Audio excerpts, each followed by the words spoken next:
Եթերում ազատ լուրերի հիմնական թողարկումն է, ես Անի Ստեփանյանն եմ, բարև ձեզ, կարևորի մասին նախամարոտ։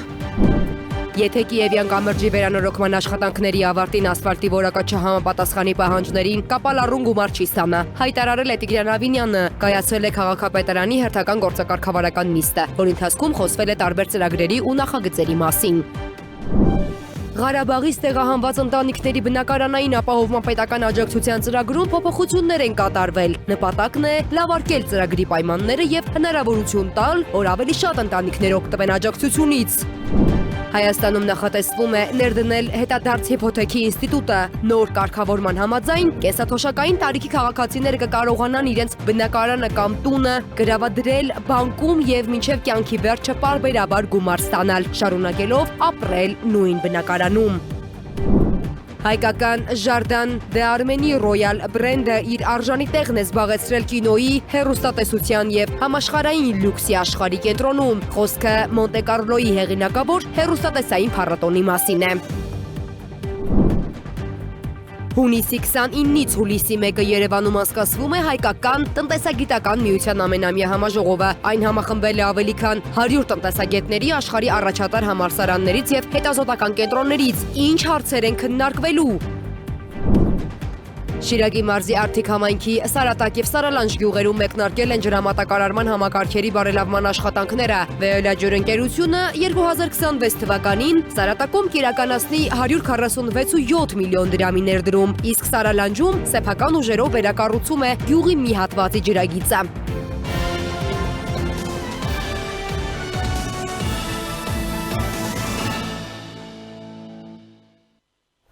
Եվրոպական հանձնաժողովի նախագահ Ուրսուլա ֆոն դեր Լայենը հուլիսի 2-ին աշխատանքային այցով կժամանի Հայաստան։ Այցի ընթացքում տեղի է ունենալու նրա հանդիպումը վարչապետ Նիկոլ Փաշինյանի հետ։ Հայաստանի վարչապետը եւ Եվրոպական հանձնաժողովի նախագահը հանդիպումից հետո հանդես կգան հայտարարություններով եւ կպատասխանեն լրատվամիջոցների ներկայացուցիչների հարցերին։ Հայաստանից դեռևս ազդանշաններ չեն ստացվել Գյումրիում գտնվող ռուսական ռազմաբազայի կարգավիճակի վերանայման վերաբերյալ։ RTV-ի հետ զրույցում ասել է Ռուսաստանի փոխարտգործնախարար Միխայիլ Գալուզինը, նշելով, թե հայկական կողմը պաշտոնապես հայտարարել է, որ Երևանը չի քննարկում Գյումրիում գտնվող ռուսական ռազմաբազայի ապամոնտաժման հարցը։ Նա ընդգծել է, որ Ռուսաստանը կատարում է Գյումրիի ռազմաբազայի վերաբերյալ համաձայնագրով ստանձնած իր պարտավորությունները եւ նույնը ակնկալում է Հայաստանից։ Գալուզինի խոսքով Հայաստանում որոշ ուժեր եւ արևմտամետ ոչ կառավարական կազմակերպություններ փորձում են վարկաբեկել Ռուսաստանի ռազմական ներկայությունը երկրում, սակայն այդ բոլոր փորձերը ապարդյուն են։ Գալուզինը անդրադարձել է նաև Թրամփի երթուղուն, նշելով, որ դրա իրագործման հեռանկարը միանշանակ չէ, բայց նախագիծը միայն կշահի Ռուսաստանի մասնակցությունից։ Նա հիշեցրել է, որ հայկական երկաթուղիները կառավարվում են Հարավկովկասյան երկաթուղիներ փակ բաժնետիրական ընկերության կողմից, որը ռուսական երկաթուղիների դուստր ձեռնարկությունն է։ Գալուզինի խոսքով տարանցումը Հայաստանով պետք է իրականացվի Եվրասիական տնտեսական միության նորմերին եւ կանոնակարգերին համապատասխան, որից Հայաստանը, ինչպես պնդում է, չի ցանկանում դուրս գալ։ Վերջապես Թրամփի երթուղին կանցնի ռուս սահմանապահների կողմից պահպանվող տարածքով, որոնք տասնամյակներ շարունակ պահպանել են Հայաստանի սահմանները Թուրքիայի եւ Իրանի հետ, իրենց հայ գործընկերների հետ միասին։ Այսպես թե այնպես Ռուսաստանի եւ Եվրասիական տնտեսական միության կարծիքը պետք է հաշվի առնվի, նշել է Միխայիլ Գալուզինը։ Երևանի քաղաքապետ Տիգրան Ավինյանը ընդունել է Հայաստանում Մեծ Բրիտանիայի եւ Հյուսիսային Իռլանդիայի միացյալ թագավորության արտակարգ եւ լիազոր դեսպան Ալեքսանդրա Քոուլին։ Հանդիպման շրջանակում Երևանի քաղաքապետը դեսպանին է ներկայացրել նաև Երևանի քաղաքապետարանի նախաձեռնած ու արդեն իրականացվող կարևոր ծրագրերը, որոնք ուղղված են հասարակական տրանսպորտի արդիականացմանը, խելացի քաղաքացի լուծումների ներդրմանը, ճանապարհային ենթակառուցվածքների բարելավմանը, քաղաքային կանաչապատման ծրագրերին, ինչպես նաև էներգարդյունավետության եւ քաղաքային կայունության բարձրացման նախաձեռնություններին։ Եթե Կիևյան կամրջի վերանորոգման աշխատանքների ավարտին ասֆալտի որակը չհամապատասխանի պահանջներին, կապալառուն գումար չի ստանա, հայտարարել է Տիգրան Ավինյանը քաղաքապետարանի հերթական գործակարգավարական նիստի ժամանակ, որի ընթացքում խոսվել է նաև ճանապարհաշինական նոր ծրագրերի, հանրային տրանսպորտի զարգացման, ավտոկայանատեղիների ընդլայնման, վթարային շենքերի բնակիչների վերաբնակեցման եւ քաղաքային մի շարք այլ նախագծերի մասին։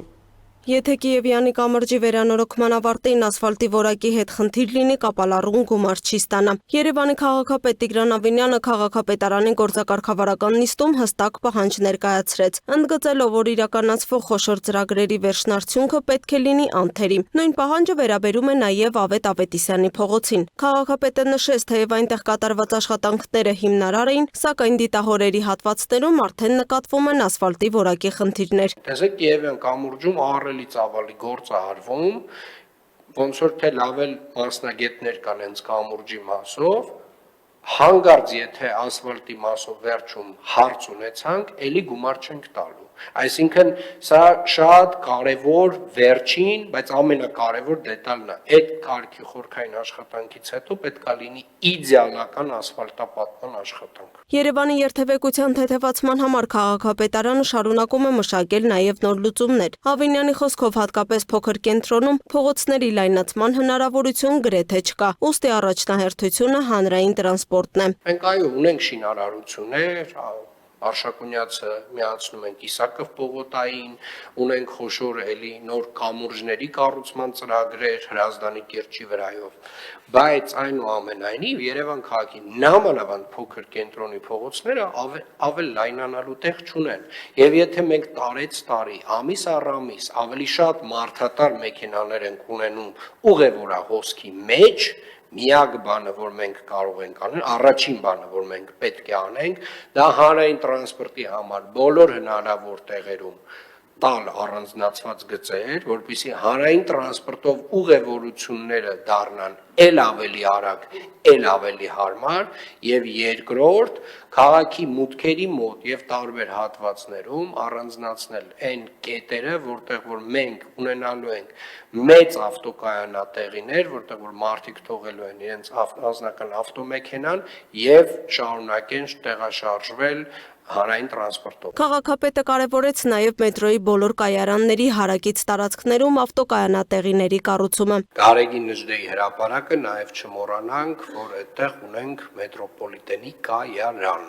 եւ սա նշանակում է, որ ինքը նաև պետք է ունենա բավականին մեծ քանակի ավտոկայանատեղերի համար նախատեսված ենթակառուցվածք։ Այսինքն այստեղ պետք է բոլոր մետրոյի կայարանների մոտակայքում մենք այս ավտոկայանատեղերի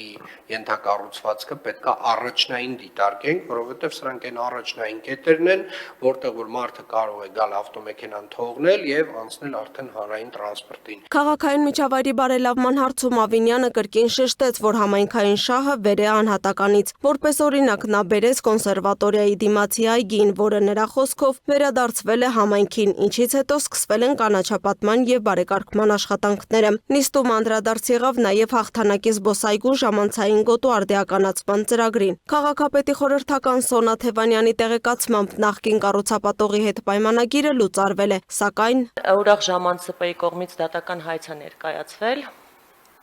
եւ դրա շրջանակներում շուրջ 1 տարի տևած դատական process-ի արդյունքում Արաչի Հայցյանի դատարանի կողմից հայցադիմումը մերժվել է եւ հաստատվել է, որ համայնքին չի պարտավորեցվում կնքել կառուցապատման պայմանագիր, ինչը բողոքարկվել է վերաքննիչ դատարան եւ այդ ընթացքում հայցի ապահովման միջոց է կիրառվել, այդտեղ մեր գործողությունները սահմանափակված են, որովհետեւ process իրականացնելու կապակցությամբ եւ մենք սպասում ենք մինչեւ դատական process-ները ավարտվեն, որպեսզի կարողանանք ծրագիրը իրականացնել։ Համայնքային շահերը վստահորեն վեր են որևէ ինդիվիդուալ շահից, այսինքն մեծամասնության ընդհանուր քաղաքի շահը, երևանցիների շահը չի կարող ստորադասվել որևէ մեկի, չգիտեմ, 98 թվականին արդեն տենց հոտած պայմանագրին ստորադասվել եւ ես կարծում եմ, որ սա ամենակարևոր մոտեցումն է, որ վերջերս մենք նաեւ արձանագրում ենք դատական որոշումներով, որի համար շատ շնորհակալ եմ մեր դատական համակարգի գործընկերներին։ Օրակարգում էին նաեւ վթարային շենքերի վերաբնակեցման եւ ճանապարհաշինական խոշոր նախագծերը։ Քաղաքապետը հայտարարեց, որ 4-րդ կարգի վթարային շենքերի բնակիչները նոր բնակարաններ ստանալուց անմիջապես հետո հին հանրակացարանները կքանդվեն։ Իսկ Երևանի համար առաջիկա Ամերիկա ամենախոշոր ենթակառուցվածքային ծրագրերից մեկը լինելու է Թբիլիսյան խճուղու եւ Եղվարդի ճանապարհի միացումը։ Կորեայի ձորով անցնող նոր ճանապարհով եւ երկու կամուրջներով, որն ըստ քաղաքապետի էական կբեռնաթափի մայրաքաղաքի երթևեկությունը։ Լուսինե Գրիգորյան, Free News, Ազատ լուրեր։ Ղարաբաղից տեղահանված ընտանիքների բնակարանային ապահովման պետական աջակցության ծրագրում փոփոխություններ են կատարվել։ Դրանք վերաբերում են ամուսնալուծված ընտանիքներին, մանկահասակ երեխաների տվյալների բացակայության պատճառով մերժված դիմումներին, նաև հավաստագրի դրական մնացորդի օգտագործման կարգին։ Աշխատանքի և սոցիալական հարցերի նախարարությունը նշել է, որ նպատակն է լավարկել ծրագրի պայմանները և հնարավորություն տալ, որ ավելի շատ ընտանիքներ օգտվեն աջակցությունից։ Գործնականում մենք ունենում էինք դեպք ամուսնալուծված ընտանիքներում, երբ երեխաները անչափահաս մի ծնողի խնամքին էին, իսկ ծրագրին դեռևս դիմում էր մյուս ծնողը։ Եվ այս դեպքում մենք ունենք խնդիր, քանի որ մինչ այս փոփոխությունը անչափահաս երեխան, քանի դեռ իր իրավունքը հավաստագիր ստանալու չէր իրացրել որևէ ծնողի հետ, մյուս ծնողը չէր կարողանում դիմել։ Այժմ կարգավորումն այնպես է, որ եթե կա դատարանի վճիռ առ այն, թե ում հետ պետք է բնակվի անչափահաս երեխան, համակարգը եւս այդպես է արձագանքում, այսինքն երեխան որպես ընտանիքի պարտադիր անդամ համարվում է այն ընտանիքում պարտադիր անդամ, ում դատարանի վճռով վերագրված է այդ իրավունքը, իսկ եթե չունենք դատարանի վճիռ, իրավունքը ավտոմատ վերագրվում է մայր ծնողին, եւ հիմնականում մեզ մոտ խնդիրը հենց ցակել էր հայր ծնողների մոտ, ովքեր չէին կարողանում դիմել, քանի դեռ մայր ծնողը երեխայի հետ իրավունքը չէր իրացրել։ Եվ այս պահից սկսած բոլոր այն ամուսնալուծված ծնողները, որոնց խնամքին չէ երեխան, կարող են այլևս դիմել եւ ստանալ հավաստագիր առանց դիմում հայտարարության մեջ անչափահաս երեխայի տվյալը լրացնելու, քանի որ այդ իրավունքը այլևս վերագրված է կամ դատարանի որոշմամբ խնամակալ հանդիսացող ծնողին, կամ եթե չունենք դատարանի որոշում, մայր ծնողին։ Հայաստանում նախատեսվում է ներդնել հետադարձ հիփոթեքի ինստիտուտը։ Նոր կարգավորման համաձայն կենսաթոշակային տարիքի քաղաքացիները կկարողանան իրենց բնակարանը կամ տունը գրավադրել բանկում եւ մինչեւ կյանքի վերջը պարբերաբար գումար ստանալ, շարունակելով ապրել նույն բնակարանում։ Կադաստրի կոմիտեից նշել են, սա պարտադիր պայման չէ, այլ լրացուցիչ հնարավորություն այն կենսաթոշակառուների համար, որոնք կցանկանան իրենց զույգի միջոցով կայուն եկամուտ ստանալ։ Կենսաթոշակային տարիքի հասած քաղաքացիները, եթե կունենան սեփականության իրավունքով իրենց պատկանող բնակելի նշանակության շինություն, դա կլինի բնակարան, բնակելի տուն, ամառանոց եւ այլն, եւ ցանկություն կունենան ստանալու վարկավորում, եւ այդ վարկավորումը պետք է տրամադրվի բանկի կամ վարկային կազմակերպության կողմից, կկարողանան իրենց սեփականության իրավունքով պատկանող գույքը գրավադրել ի ապահովումն իրենց մոտ առաջացող կուտակվող պարտավորությունների բանկի դիմաց եւ կենթանության օրոք պարբերական վճարումներ ստանալ բանկից կամ վարկային կազմակերպությունից, որոնք մարելու պարտավորություն կենթանության օրոք չեն ունենալ։ Այսինքն հենց տերմինը հետադարձ հիփոթեկը ինքնին մի փոքր բացահայտում է հենց այս կոնցեպտի էությունը, եթե գործող կարգավորումներով, օրինակ վարկային պայմանագիր կնքելիս եւ որևիցե գույք գրավադրելիս քաղաքացին յուրաքանչյուր ամիս պարտավորվում է որոշակի վճարումներ կատարել բանկին, դա կլինի տոկոսների մարումը, դա կլինի մայր գումարի մարումը, ապա այս դեպքում ամբողջ պարտավորությունները սկսելու են, այսպես ասած, մարվել միայն քաղաքացու մահից հետո։ Հայկական Jardin d'Arménie Royal բրենդը իր արժանի տեղն է զբաղեցրել կինոյի, հեռուստատեսության և համաշխարհային լյուքսի աշխարհի կենտրոնում։ Խոսքը Մոնտե Կարլոյի հեղինակավոր հեռուստատեսային փառատոնի մասին է, որը ավելի քան 65 տարի հանդիսանում է Մոնակոյի թագավորության մշակութային կարևորագույն իրադարձություններից մեկը։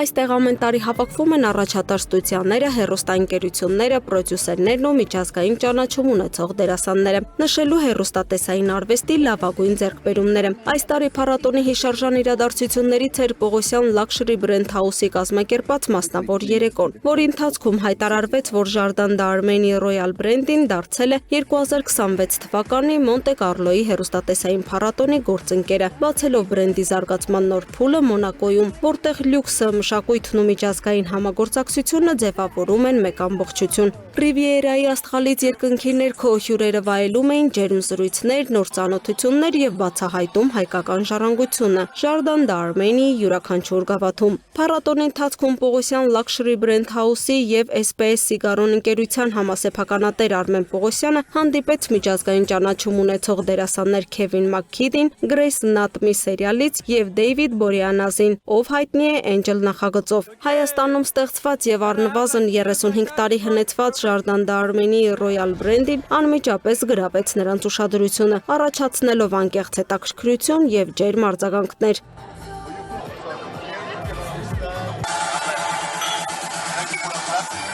Սա իսկական արվեստի գործ է։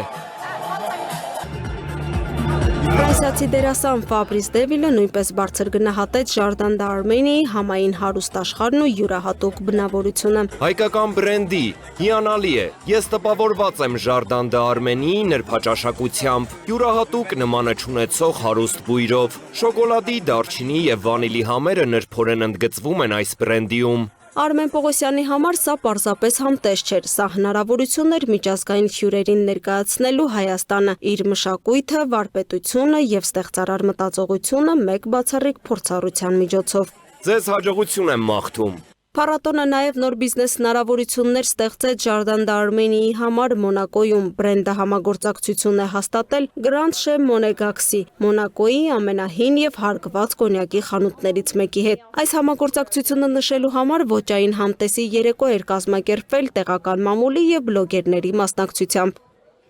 Կարծես ծաղկե փունջ լինի, իրոք Royal Brand-ի։ Սա աշխարհի լավագույն կոնյակն է, որ ես փորձել եմ։ Ինչն է ինձ ամենաշատը հիացնում այս արտակարգ բրենդի մեջ։ Դա աննման փունջն է, ինչ որ գաղտնիք կա մեջը։ Պարզ զգացվում է 35-ից 50 տարվա հնեցումը։ Այս համագործակցության շնորհիվ Ժարդան Դարմենին արդեն հասանելի է Մոնակոյում կոլեկցիոներների, էքսկլյուզիվ խմիչքների սիրահարների եւ մասնագետների համար։ Ես երջանիկ եմ ներկայացնել այս հիանալի Royal Brand-ին Մոնակոյի բնակիչներին եւ մարդկանց ամբողջ աշխարհում։ Լուսինե Գրիգորյան, Free News, Ազատ լուրեր։ Հունիսի 29-ից հուլիսի 1-ը Երևանում անցկացվում է Հայկական տնտեսագիտական միության ամենամյա համաժողովը։ Այն համախմբել է ավելի քան 100 տնտեսագետների, աշխարհի առաջատար համալսարաններից եւ հետազոտական կենտրոններից։ Քննարկումների առանցքում են գլոբալ ու տարածաշրջանային տնտեսական մարտահրավերները, մակրոտնտեսական միտումները, ֆինանսավորման արժեքի ազդեցությունը տնտեսությունների վրա եւ Հայաստանի զարգացման հնարավորությունները։ Հայկական տնտեսագիտական միության համաժողովն անցկացվում է արդեն 16-րդ անգամ։ 3 օրվա ընթացքում ներկայացվելու են հետազոտություններ մակրոտնտեսագիտության, միկրոտնտեսագիտության, միջազգային տնտեսագիտության, նորարարության, ֆինանսների եւ տնտեսական քաղաքականության վերաբերյալ։ Հայկական տնտեսագիտական միության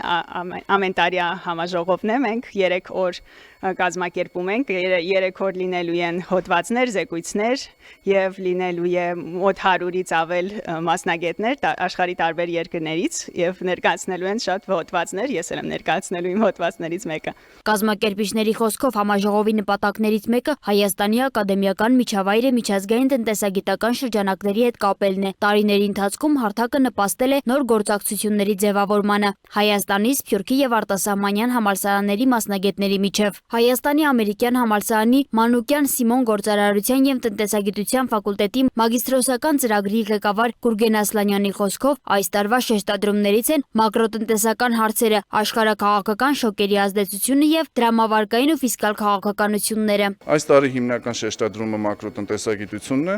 տարբեր տեսակի հարցեր ունենք, թե ինչպես են ազդում շոկերը ժամանակակից, գեոպոլիտիկան ինչպես է ազդում տնտեսության վրա։ Այս 16 տարիների ընթացքում արդեն գիտաժողովը բերել է Հայաստան շատ մեծ տնտեսագետների հետազոտությունները, նրանց թեքվել են Հայաստանի ուղղությամբ, որոշ ինչ-որ բաներ են անում Հայաստանի մասին եւ արդյունքում ստացվում է, որ Հայաստանի տնտեսությունը ավելի լավ է վերլուծվում, հասկանում ենք ինչպես ճիշտ քաղաքականություն անել։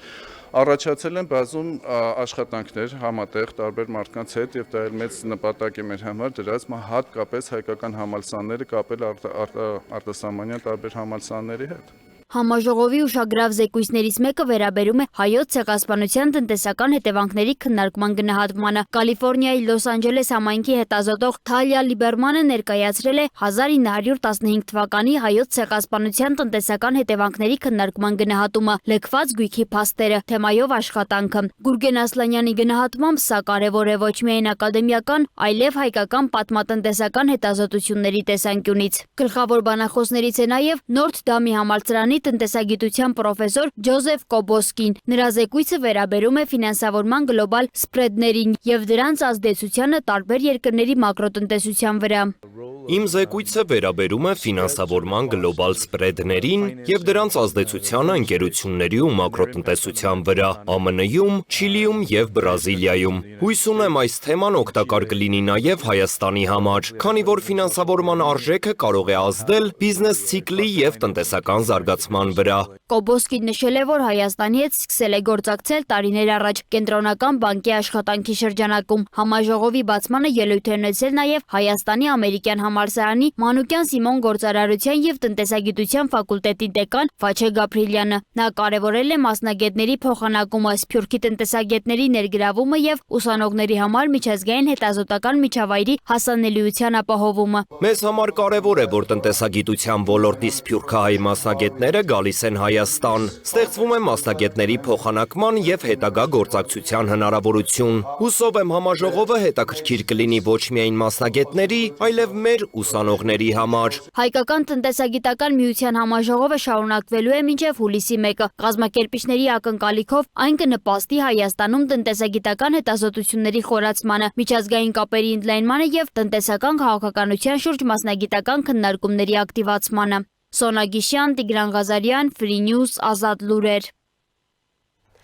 Արիթմոլոգիայի ախտորոշման ու բուժման մեթոդները ժամանակի հետ փոխվում ու շարունակաբար զարգանում են։ Նոր տեխնոլոգիաները ու նոր ուղեցույցները բուժական նոր մոտեցումները ներկայացնելու գիտելիքը ու փորձը փոխանակելու նպատակով կազմակերպվել է Արիթմոլոգիական ֆորում 2026 գիտաժողովը։ Սրտի աշխատանքը սկսվում եւ շարունակվում է մեկ անտեսանելի ուժով, ռիթմով։ Այդ ռիթմը որոշում է ոչ միայն սրտի աշխատանքը, այլև մարդու կյանքի որակը։ Սակայն երբ այն խանգարվում է, ամեն վայրկյանը կարող է վճռորոշ լինել։ Սրտի ռիթմի խանգարումները շարունակում են մնալ ժամանակակից սրտաբանության ամենաբարդ ու ամենաարագ զարգացող ուղղություններից մեկը, որտեղ ճիշտ ախտորոշումն ու ժամանակին ընտրված բուժումը կարող են փրկել կյանքեր։ Այսօր արդեն հաջող բուժման գրավականը ոչ միայն ժամանակին ախտորոշումն է, այլև բժշկի գիտելիքների շարունակական թարմացումն ու նորագույն տեխնոլոգիաների կիրառումը։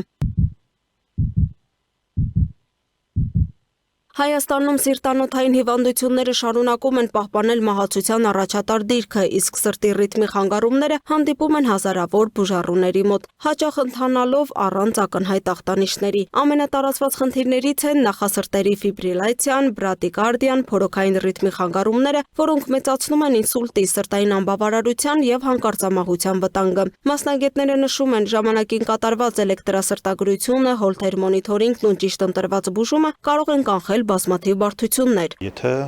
անցյալ տարի մենք անցյալ ու նախանցյալ տարի մեր վիրահատությունների քանակը տարեկան կտրվածքով միայն արիթմոլոգիական առումով 450-500-ի սահմաններում էր, մենք այս տարի միայն առաջիկա 6 ամսվա ընթացքում կատարել ենք գրեթե 350 վիրահատություն։ Վերջին տարիներին արիթմոլոգիան ամբողջ աշխարհում թևակողել է նոր փուլ։ Այն զարգանում է աննախադեպ արագությամբ, արհեստական բանականության կիրառմամբ էլեկտրասրտագրության վերլուծությունը, ճիշտ ճշգրտության եռաչափ քարտեզագրման համակարգերը, նոր սերնդի կարդիոռիթմավար սարքերը, կապազուրկ պեյսմեյքերները եւ ժամանակակից ալբացիոն տեխնոլոգիաները փոխում են բուժման մոտեցումները, դարձնելով միջամտություններն առավել անվտանգ, արդյունավետ եւ արագ վերականգնվող։ Առաջի պատճառը, որ միջամտությունների քանակը շատացել է, դա դիմիեդլությունն է։ Եվ մյուս պատճառը դա հենց Նորք Մարաշ բժշկական կենտրոնն է, որը որ սկսած 1990-ականներից, երբ որ ինքը ձևավորվեց, անընդհատ աշխատում է, անընդհատ բարելավում է։ Այս զարգացումներին համընթաց է շարժվում նաև Հայաստանը։ Նորք Մարաշ բժշկական կենտրոնը շարունակում է մնալ արիթմոլոգիայի առաջատար կենտրոններից մեկը, ներդնելով ժամանակակից տեխնոլոգիաներ, իրականացնելով բարդ միջամտություններ եւ պատրաստելով նոր մասնագետներ։ Կենտրոնի փորձառու սրտաբան արիթմոլոգներն այսօր կիրառում են միջազգային չափանիշներին համապատասխան բուժման մեթոդներ, ապահովելով բարձր մասնագիտական արդյունքներ։ Էլեկտրասրտագրությունների ինտերակտիվ քննարկումներ, կլինիկական դեպքերի վերլուծություններ, սրտի ռիթմավար սարքերի ծրագրավորման եւ աշխատանքի գործնական ներկայացումներ եւ փորձի անմիջական փոխանակում Հայաստանի եւ արտերկրի առաջատար մասնագետների միջև։ Հենց այս նպատակով էլ կազմակերպվեց Արիթմոլոգիական ֆորում 2026 գիտաժողովը։ Եվ անչափ ուրախալի է, որ մեծ ուշադրություն է դարձում այսպիսի ֆորումների կազմակերպմանը եւ նորմալ բժշկական կենտրոններ ինչպես միշտ ձեռքը պահելով նման հիվանդությունների կանխարգելման եւ բուժման զարկերակի վրա մեկ անգամ եւս կյանքի կոչեց այսօրվա միջոցառման կազմակերպումը։ Ֆորումը իր թվով 6-րդն է, բավականին պահանջված է, ներկայացվում են ոչ միայն փորձառու մասնագետներ, այլ նաև երիտասարդ սրտաբաններ եւ արիթմոլոգներ, ներկայացվում են թերապևտիկ մոտեցումները արիթմիաների բուժման։ 1 ամբողջ օր քննարկվեցին սրտի ռիթմի խանգարումների արդիական խնդիրներին, եվրոպական նորուղեցույցներին, կլինիկական ամենօրյա պրակտիկային եւ ոլորտի վերջին ձեռքբերումներին վերաբերող հարցեր։ Արիթմիաները շատ առնչվում են նաև այլ հիվանդությունների հետ եւ շատ հիվանդություններ ռիսկի գործոն են հանդիսանում արիթմիաների համար եւ հակառակը։ Դրա համար էլ ավելի կարեւորվում է բազմաթիվ այլ մասնագետների ընդգրկումը եւ շատ կարևոր է ամեն տարի կազմակերպել եւ ապահովել այս շարունակականությունը։ Բժշկությունը զարգանում է ամեն օր եւ յուրաքանչյուր նոր գիտելիք կարող է փրկել մարդկային կյանքեր, իսկ սրտի ռիթմի խանգարումների դեպքում այդ գիտելիքը հաճախ որոշում է կյանքի եւ մահվան սահմանը։ Նորք Մարաշ բժշկական կենտրոնի նախաձեռնած Արիթմոլոգիական ֆորում 2026-ը եւս մեկ կարևոր քայլ է դեպի ժամանակակից, անվտանգ եւ արդյունավետ սրտաբանական օգնություն, հանուն յուրաքանչյուր առողջ սրտի եւ յուրաքանչյուր փրկված կյանքի։ Լուսինե Գրիգորյան, Free News, Ազատ լուրեր։ Ներքին շուկա վառելիքի մատակարարման վերաբերյալ խորհրդակցության ժամանակ Ռուսաստանի նախագահ Վլադիմիր Պուտինը հայտարարել է, որ քննարկում են դիզելային վառելիքի արտահանման լիակատար արգելքը։ Ավելին ներքին սպառողների շահերից ելնելով սահմանվել է բենզինի եւ ավիացիոն վառելիքի արտահանման ժամանակավոր լիակատար արգելքը։ Ասել է նա, նշենք, սահմանափակումները պայմանավորված են Ռուսաստանի ներքին շուկայում վառելիքի դեֆիցիտով, որը նաեւ առաջացել է նավթավերամշակման գործարանների վրա ուկրաինական հարվածների հետևանքով։ Միջազգային եւ տարածաշրջանային մյուս նորությունները տեսաշարով դիտեք։ Ֆրանսիայում ռեկորդային շոկերի հետևանքով գրանցվել է ավելի քան 1000 մահ, որոնց մեծ մասը տարեցների շրջանում է։ Այս մասին հայտնել է երկրի հանրային առողջապահության գործակալությունը։ Գերատեսչության տվյալներով բարձր ջերմաստիճանն ամենածանր հետևանքներն է ունեցել խոցելի խմբերի համար, իսկ իշխանությունները շարունակում են բնակչությանը կոչ անել պահպանել անվտանգության կանոնները եւ խուսափել երկարատև արևի ազդեցությունից։ Ֆրանսիայի Թոմբլեին քաղաքում փոքր ինքնաթիռի վթարի հետևանքով 11 մարդ է մահացել։ Տեղական իշխանությունների տվյալներով ինքնաթիռը պատկանել է պարաշուտիստների դպրոցին։ Զոհերի թվում են օդաչու եւ բոլոր 10 ուղևորները, 5 պրակտիկանտ պարաշուտիստ եւ 5 հրահանգիչ։ Ականատեսների խոսքով ինքնաթիռը բարձրություն էր հավաքում, երբ շարժիչի ձայնը հանկարծակի դադարել է։ Շրջանի ղեկավար Իվ Սեգին հայտնել է, որ միաշարժիչ օդանավն ուղղահայացքը հավիժել է դեպի ցամաքը։ Վթարը տեղի է ունեցել առևտրի կենտրոնի մոտակայքում գտնվող բնակելի տարածքում, իսկ բեկորները հայտնվել են հեծանվային արահետի վրա։ Դեպքի պատճառները դեռևս պարզվում են։ Սաուդյան Արաբիայի Ռասթանուրա քաղաքում երկրի նավթային հսկա Արմակոին պատկանող ուղղաթիռի կործանման հետևանքով զոհվել է 14 մարդ։ Reuters-ի փոխանցմամբ վթարի պատճառները դեռևս անհայտ են։ Դեպքի առնչությամբ սկսվել է պաշտոնական հետաքննություն։ Ուղղաթիռի կործանումը տեղի է ունեցել Արմակոյի Ռասթանուրայից չվերամշակված նավթի բեռնափոխադրումները վերսկսելուց կարճ ժամանակ անց, որոնք շուրջ 4 ամիս դադարեցված էին։ Ամերիկայի Միացյալ Նահանգների Յուտա եւ Կոլորադո նահանգների սահմանին մոլեգնող անտառային հրդեհների մարման աշխատանքների ընթացքում զոհվել է 3 հրշեջ, եւս 2-ը վիրավորվել։ Այս մասին հայտնել է Ամերիկայի Միացյալ Նահանգների բնական հրդեհների դեմ պայքարի ծառայությունը։ Վիրավորները տեղափոխվել են հիվանդանոց, իսկ հրդեհաշիջման աշխատանքները շարունակվում են։ Միջադեպի հանգամանքները պարզվում են։ Վենեսուելայի մայրաքաղաք Կարակասում երկրաշարժից հետո փլատակների մաքրման աշխատանքների ընթացքում գազի հզոր պայթյուն է տեղի ունեցել։ Նախնական տվյալներով պայթյունը տեղի ունեցել վնասված շինություններից մեկի տարածքում։ Արտակարգ ծառայությունները շարունակում են աշխատել դեպքի վայրում։ Տուժածների կամ զոհերի մասին պաշտոնական տվյալներ դեռևս չեն հրապարակվել։ Ռուսաստանի Դաշնության նախագահ Վլադիմիր Պուտինը հայտարարել է, որ ուկրաինական հարվածների հետևանքով Ռուսաստանում առաջացել են էներգետիկ ենթակառուցվածքների խնդիրներ եւ վառելիքի որոշակի պակաս, սակայն նրա խոսքով իրավիճակը կրիտիկական չէ։ Պուտինը նշել է, որ վնասված էներգետիկ օբյեկտները վերականգնվում են, իսկ համակարգերը շարունակում են գործել։ Նրա խոսքով անհրաժեշտ է արագացնել նավթավերամշակման գործարանների վերանորոգումը, ավելացնել վառելիքի մատակարարումները եւ ուժեղացնել հակաօդային պաշտպանությունը։ Ռուսաստանի Դաշնության նախագահը նաեւ հայտնել է, որ բռնակցված Գրիմում վառելիքի պաշարները սահմանափակ են եւ մատակարարումները կավելացվեն ցամաքային ու ծովային ճանապարհներով։ Միաժամանակ Պուտինը հայտնել է, որ ռուսական ուժերը շարունակում են առաջխաղացումը Ուկրաինայում եւ կրկնել, որ Մոսկվան չի պատրաստվում զիջումների գնալ հրադադարի կամ բանակցությունների պայմանների շուրջ։ Ամերիկայի Միացյալ Նահանգները եւ Իրանն ըստ ամերիկացի պաշտոնյայի համաձայնության են եկել ժամանակավորապես դադարեցնել փոխադարձ ռազմական գործողությունները, ապահովել նավերի անվտանգ տեղաշարժը Հորմուզի նեղուցով եւ շարունակել բանակցությունները։ Աղբյուրի փոխանցմամբ տեխնիկական բանակցությունները կվերսկսվեն այսօր Կատարի մայրաքաղաք Դոհայում փոխըմբռնման հուշագրի շուրջ։ Թեհրանը դեռևս պաշտոնապես չի մեկնաբանել այս տեղեկությունը։ Ավելի վաղ Իրանը հայտարարել էր, որ հրաժարվում է բանակցություններից պատճառաբանելով ամերիկյան հարվածներն ու իր գնահատմամբ ձեռք բերված պայմանավորվածությունների խախտումները։ Վերջին օրերին Վաշինգտոնն ու Թեհրանը փոխադարձաբար մեղադրում էին միմյանց հրադադարի խախտման մեջ։ Շիրակի մարզի Արթիկ համայնքի Սարատակ եւ Սարալանջ գյուղերում մեկնարկել են ջրամատակարարման համակարգերի բարելավման աշխատանքները։ Վեոլա ջրընկերությունը 2026 թվականի ներդրումային ծրագրի շրջանակում Սարատակում կիրականացնի 146.7 միլիոն դրամի ներդրում, իսկ Սարալանջում սեփական ուժերով վերակառուցում է գյուղի մի հատվածի ջրագիծը։ Ծրագրերի նպատակն է ավելի հուսալի, արդյունավետ եւ կայուն ջրամատակարարում ապահովելը, նվազեցնելով ջրի կորուստները ու բարելավելով ծառայությունների որակը բնակիչների համար։ Շիրակի մարզի Արթիկ համայնքի Սարատակ գյուղն է։ Ճիշտ է, գյուղն ապահոված է շուրջօրյա ջրամատակարարմամբ, սակայն կես դար առաջ կառուցված պողպատե եւ թուջե խողովակները վաղուց արդեն քայքայվել էին, դարձել վթարային, որոնք այլևս չէին համապատասխանում ժամանակակից պահանջներին։ Իսկ ցանցում արկա զգալի ջրակորուստներն ազդում են ամբողջ բնակավայրի ջրամատակարարման կայունության վրա։ Հատկապես ամռան ամիսներին, երբ ջրի պահանջարկն աճում է, խնդիրներն ավելի ակնհայտ էին դառնում։ Խողովակները բավականին հին քայքայված վիճակում են գտնվել, որի արդյունքում եղել են հաճախակի վտարներ եւ ջրաքանակի մեծ կորուստներ։ Եղել են բավականին շատ շրջանցող ջրագծեր, որոնք խանգարել են նորմալ ջրամատակարարման աշխատանքին։ Հիմա հուսով եմ բոլորը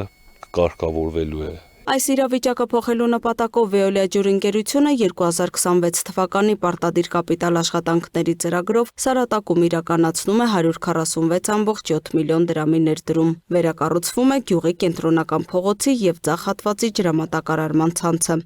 Կառուցվել է մոտ 4.2 կիլոմետր ջրագծեր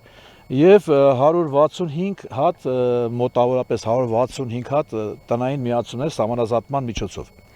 Սահմանազատում ենք անելու 162 բնակիչ բաժանորդների։ Հիմնականում մեր աշխատանքները կենտրոնացած են այն համայնքներում, որտեղ ավելի խնդրահարույց են, այսինքն ցանցը ավելի քայքայված վիճակում է գտնվում։ Ջրագծի վերանորոգման աշխատանքներին հետևում է Հայգյուղշին նախագիծ ինստիտուտի տեխնիկական հսկողության պատասխանատուն Եղիշ Ալեքսանյանը։ Ասում է, աշխատանքները նախագծին համապատասխան են ընթանում։ Սկզբում կատարվում է նախապատրաստական շերտ է տեղադրվում ավազի 10 սանտիմետր հաստությամբ, այնուհետև խողովակի պաշտպանիչ շերտը տրամագից գումարած 20 սանտիմետր, այնուհետև ազդանշանային ժաբավ են ուղեգծերի որոնման, հետո հետլիսկ գողալիցկով։ Աշխատանքների ընդանուր տեմպերից ու որակից գոհ եմ։ Տեղում առաջացած խնդիրները բոլորը լուծվում են տեղի Վիոլա ջուրկազմակերպության եւ համայնքի ղեկավարի միջոցով։ Անընդհատ կապի մեջ ենք կապալառուի հետ միասին։ Մենք ժամկետների մեջ լրիվ տեղավորվում ենք։ Արդյունքում գյուղը կունենա ավելի ժամանակակից եւ հուսալի բաշխիչ ցանց, կնվազեն վթարներն ու ջրակորուստները։ Մասնագետների գնահատմամբ ծրագրի շնորհիվ հնարավոր կլինի խնայել վայրկյանում մոտ 9 լիտր ջուր։ Սա շատ կարևոր ձեռքբերում է վարչական շրջանի համար, քանի որ այսպիսով աշխատանքների ավարտից հետո ջրի հետ կապված դժգոհությունները գյուղի այս հատվածից այլևս չեն լինի։ Դժգոհություններ ունենք հիմնականում այդ ամառվա ամիսներին, հունիս ամիսներին, որ ջրամատակարարումը նորմալ չէր լինում։ Դժգոհությունները հիմնականում դրանով էր պայմանավորված բնակիչների։ Կարծում եմ, որ այս աշխատանքներից հետո 90 9%-ով այս ջրամատակարարում Սարատակ համայնքում բոլոր բնակիչներին հասանելի կլինի։ Բայց այսքանով արդիկ խոշորացված համայնքում վեոլիա ջրի աշխատանքները չեն ավարտվում։ Ընկերությունը սեփական ուժերով Սարատակի հարակից Սարալանջ գյուղում եւս ջրագծեր է վերանորոգում։ Բնակավայրում ընկերությունն ունի մոտ 230 բաժանորդ։ Շուրջ 110-ը ջուր կստանա վերակառուցվող ջրագծից, այսինքն գյուղի մոտ 40%-ը։ Այս հատվածում ջրի կորուստը կազմում է վայրկյանում 3-ից 4 լիտր։ Փոխարինվում է 410 գծամետր խողովակ 75 մմ դրամագծով։ Գյուղը ծրագիր ընդհանրապես չի արվել, սեփական ուժերով մի քանի հատված մենք արել ենք, հիմա անում ենք կոնկրետ 5-րդ փողոցը։ Այսպիսով տարիների ընթացքում կուտակված խնդիրները փուլ առ փուլ լուծում են ստանում։ Սարատակի եւ Սարալանջի բնակիչները մոտ ապագայում կզգան իրականացվող աշխատանքների շոշափելի արդյունքները։ Գյուղերում իրականացվող ծրագրերը կարևոր ներդրում են համայնքների կայուն զարգացման, ջրային ռեսուրսների արդյունավետ պահպանման եւ բնակիչների կյանքի որակի բարելավման գործում։ Լուսինե Գրիգորյան, Տիգրան Ղազարյան, Free News, Ազատ լուրեր։ Թողարկման վերջում ձեզ ենք ներկայացնում հունիսի 22-ից 29 ներքին գործերի նախարարության տարբեր ստորաբաժանումների կողմից իրականացված ծառայությունների արդյունքները։ Շաբաթվա քրեական քրոնիկոնը դիտեք տեսաշարով, իսկ մենք ձեզ հրաժեշտ ենք տալիս ցտեսություն։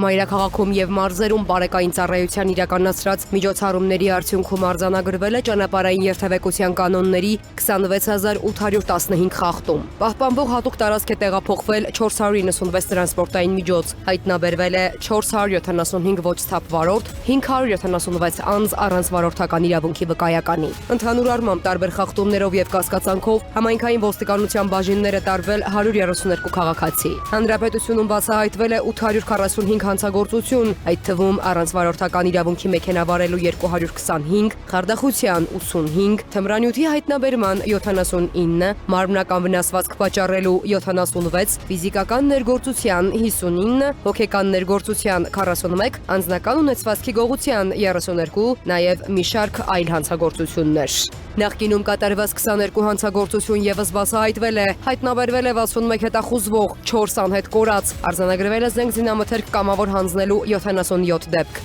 7 օրում գրանցված 117 ավտովթարի հետևանքով 6 մարդ զոհվել է, վնասվածք ստացել 173 Ներքին գործերի նախարարության օպերատիվ կառավարման կենտրոնում շաբաթվա ընթացքում գրանցվել է 722 դեպք, 267 արտակարգ, մասնավորապես Հրդեհի 159, Հրդեհի ծագման սպառնալիքի 31, ճանապարհատրանսպորտային պատահարի 73, կենցաղային կանչի եւ այլ դեպքեր։ Եղանակային պայմաններով եւ այլ գործոններով պայմանավորված գրանցվել է տրանսպորտային միջոցների արգելափակման 39 դեպք։ Փրկարարները օգնություն են ցուցաբերել 67 քաղաքացու։ Փրկարարական գործողությունների արդյունքում փրկվել է 5 մարդ։ Ներքին գործերի նախարարության ստորաբաժանումները շարունակում են իրականացնել շուրջօրյա վերահսկողություն եւ կանխարգելիչ միջոցառումներ քաղաքացիների անվտանգությունը ապահովելու եւ հասարակական կարգը պահպանելու նպատակով։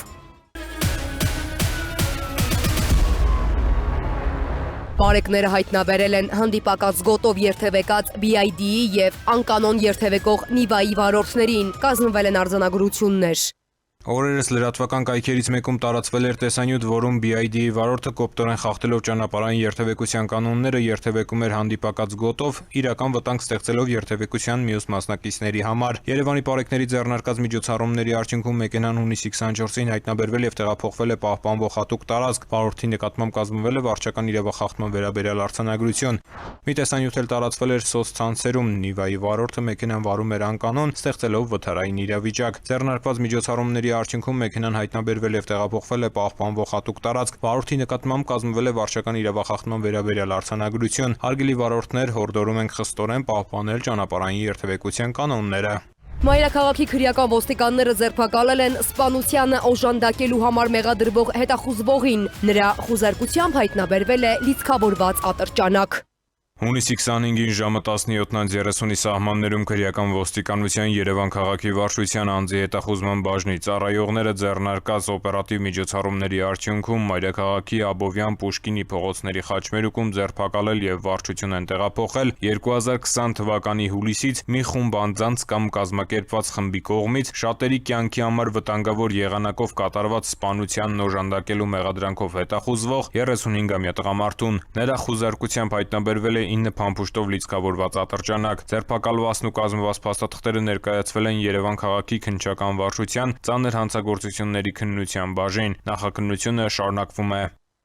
Քրեական ոստիկանների հերթական բացահայտումը ապօրինի շրջանառությունից հանվել է շուրջ 9 կիլոգրամ մարիխուանա։ Քրեական ոստիկանության թմրամիջոցների ապօրինի շրջանառության դեմ պայքարի վարչության ծառայողները ստացված օպերատիվ տեղեկությունն իրացրին քննչական կոմիտեի տնտեսական հանցագործությունների եւ մաքսանենգությունների քննության գլխավոր վարչության գործընկերների եւ Կոտայքի մարզի պարեկների հետ։ Մաքսանենգ ճանապարհով ներկրված թմրամիջոց ձեռք բերելու, պահելու եւ իրացնելու հիմնավոր կասկածանքով հունիսի 23-ին Ջրվեժ Առինչ ճանապարհին ձերբակալվեցին եւ նրանցից մեկի կողմից շահագործվող Հոնդա մակնիշի ավտոմեքենայով հանդերձ համայնքային ոստիկանության նոր-նորքի բաժին տեղափոխվեցին Երևանի բնակիչներ 33 եւ 34-ամյա տղամարդիկ։ 34-ամյա տղամարդու անձնական խուզարկությամբ հայտնաբերվեց մոտ 9 կիլոգրամ մարիխուանա, որը ըստ նախնական տեղեկությունների պետք է իրացներ։ Տղամարդիկ ներկայացվել են նախաքննական մարմին, նախաքննությունը շարունակվում է։